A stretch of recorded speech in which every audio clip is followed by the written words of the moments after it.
Eto guys, yung content pattern na gustong-gusto ni Meta. Kaya yung iba, kahit baguhan pa lang at simpleng video lang, talagang sumasabog yung views nila. Dahil nga, sinusunod nila yung pattern na gustong-gusto ng algorithm ni Meta. Hindi lang sapat guys na consistent tayo sa pag-upload ng mga content. Dapat marunong din tayong sumabay sa pattern na gusto ni Meta. Dahil ito yung pattern na talagang makakakuha ka ng mga organic views at saka organic followers.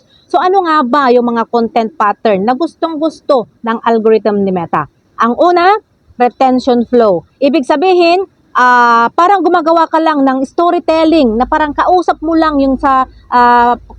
sa personal yung mga audience mo. Huwag mong isipin na cellphone yung kaharap mo para hindi ka ma-pressure. Dapat isipin mo na meron kang isang tao or dalawang tao dyan sa harapan mo. Dahil kapag natural ka na magsalita, mas mararamdaman ng mga tao kung ano yung mga sinasabi mo. Kaya mapapa-stay mo sila dyan sa video mo. Ang ibig sabihin, kapag mas matagal silang manood dyan sa video mo, mas matagal din yung average watch time ng video mo. At yan yung mga pinaka-importanteng signal para sa algorithm ni Meta.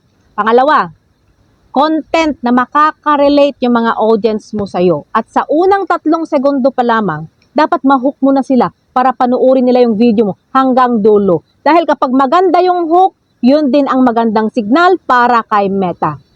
At ang pangatlo, niche.